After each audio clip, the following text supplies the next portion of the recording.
आशा करता हूं आप सब बहुत अच्छे होंगे। मेरा नाम है सिद्धांत अग्निहोत्री, स्टडी ग्लोस पे आपका बहुत बहुत स्वागत है। तो दोस्तों, पाकिस्तान में क्या हो रहा है? पाकिस्तान में कुछ शॉकिंग हुआ है। सरकार किसकी बनेगी अभी नहीं पता, देखेंगे। झगड़ा चल रहा है, लेकिन कई बार आपके भी झगड़े हो जाते हैं। कई बार आप ना नहीं कह पाते हैं, जो कि आपकी सक्सेस को डिफाइन करता है।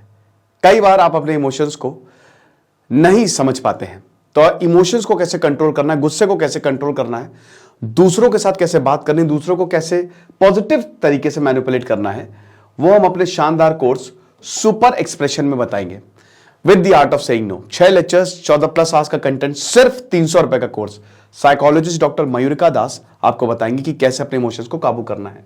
तो 24 फरवरी से क्लासेस शुरू होंगी। ओके, तो यहां पे हम पाकिस्तान की बात कर रहे हैं। तो अगर हम पाकिस्तान की बात करते हैं तो सबसे पहले तो आपको यह समझना पड़ेगा कि जो पाकिस्तान है वहां पे सरकार किसकी बनेगी। 2 पार्ट है इस लेक्चर के। पहले तो मैं बताऊंगा कि सरकार किसकी बनने, भी पाकिस्तान में चल क्या रहा है। पाकिस्तान में तमाशा चल रहा है, हंकी डोरी टाइप की सिचुएशन वहां पे देख रही है। कुछ नहीं समझ में आ रहा है कौन सरकार बनाएगा। देखिए, जो तहरीके इंसाफ पार्टी है वो ये कह रही है कि भाई हमको 170 सीटें मिली हैं कम से कम। भाई टोटल 336 है, 265 में इलेक्शन हुए तो 170 तो आसानी से इनको बहुमत, लेकिन रियलिटी में इनको 93 मिली है, 93। ठीक है, अब यहां पे ही कंट्रोवर्सी शुरू हुई है। कंट्रोवर्सी यहां पे फॉर्म 45 और फॉर्म 47 को लेकर है। 45 फॉर्म क्या होता है? पाकिस्तान में कंस्टिट्यूएंसी है, हर जगह कंस्टिट्यूएंसी है। तो उस कंस्टिट्यूएंसी में एक पार्टीज के रिप्रेजेंटेटिव जो है वो इलेक्शंस लड़ते हैं। तो अब वहां का जो प्रिसाइडिंग ऑफिसर होता है वो एक फॉर्म 45 जो है वो फिल करता है। और ये फॉर्म 45 जो है ये क्या बताता है? इसमें नंबर ऑफ कैंडिडेट्स कितने हैं, उस कंस्टिट्यूएंसी में नंबर ऑफ रजिस्टर्ड वोटर्स कितने हैं, कितने वोट्स पड़े, वोट्स की काउंटिंग और ब्रेक डाउन ऑफ वोट्स, यही फॉर्म 25 करता है। इसको बोली जाता है फॉर्म ऑफ काउंटिंग वोट्स, इसको यही बोला भी जाता है। तो एक तरीके से ये फॉर्म 45 जो होता है ये सबसे इंपॉर्टेंट होता है, जो प्रिसाइडिंग ऑफिसर्स को साइन करके फिर रिटर्निंग ऑफिसर को देता है। और जो अनकंफर्म्ड वोट्स होते हैं वो फॉर्म 47 के अंडर आते हैं। फॉर्म 45 को टैली किया जाता है, उसके बाद देखा जाता है कि अनकंफर्म्ड वोट कितने हैं और वो फॉर्म 47 में दर्शाया जाता है।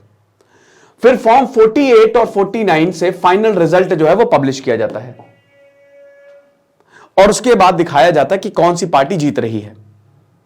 बैलेट्स लिए जाते हैं, बैलेट बॉक्स, अभी भी वहां पे बैलेट बॉक्स ही चलते हैं हर कंस्टिट्यूएंसी से।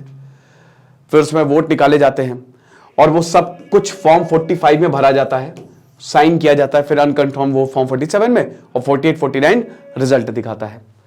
अब यहां पे ये बोला गया है कि इस फॉर्म 45 में लैप्सेस हुए हैं। तहरीके इंसाफ पार्टी ने साफ साफ ये बोला है कि भाई सबसे पहली बात, जो ये फॉर्म 45 है ना, ये गड़बड़ फॉर्म है। इस बार फॉर्म 45 में कोई विटनेस था ही नहीं।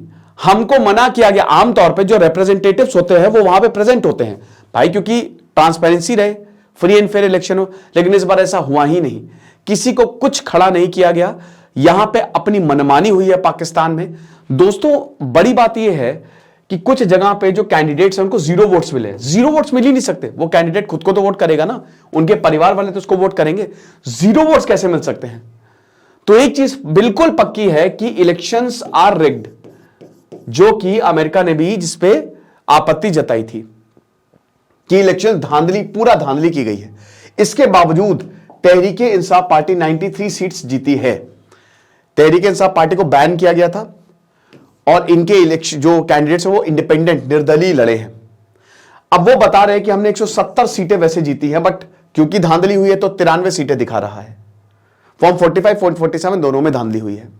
ठीक है, उसके बाद क्या हुआ है? नेक्स्ट थिंग इज कि सरकार किसकी बनेगी। 71 के करीब आपको पता ही है कि पाकिस्तान मुस्लिम लीग और 53 के करीब पीपीपी। अब बिलावल भुट्टो, क्या भुट्टो परिवार की पीपीपी है, पाकिस्तान पीपल्स पार्टी, और पाकिस्तान मुस्लिम लीग जो है नवाज शरीफ की है। आसिफ अली जरदारी जो है उनको प्रेसिडेंट बना है, वो शायद प्रेसिडेंट बन जाएंगे। बात यह है कि ये दोनों पार्टी लोग कह रहे हैं दोनों पार्टी जो है वो साथ में मिलकर सरकार बनाएगी। आप इसको ऐसे समझ लो कि मान लो भारत में इलेक्शन हुए, बीजेपी कांग्रेस ने साथ में मिलकर सरकार बना ली, ऐसा हो सकता है?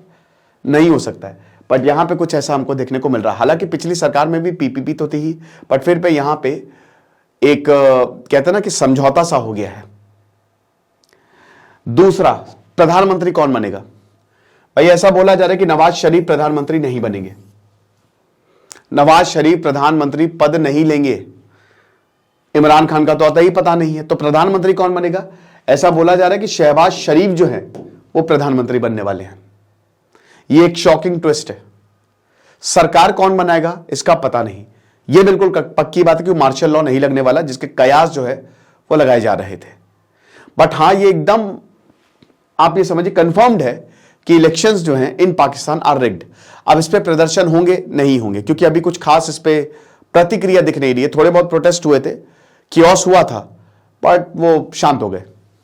तो सरकार को बनेगी, डेमोक्रेसी तो रहेगी, भले ही वो फ्लॉड डेमोक्रेसी हो, जो भी डेमोक्रेसी हो, पर जमहूरियत तो रहेगी। अभी खबर आ रही है कि पाकिस्तान के रेंजर्स ने इधर भारत की सीमा पे फायरिंग की है।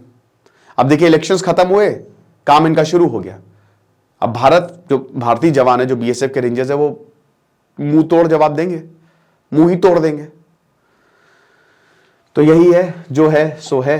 बाकी आप हमारे कोर्स को जरूर अवेल करें, आपको बहुत ज्यादा फायदा होगा। Thank you so much.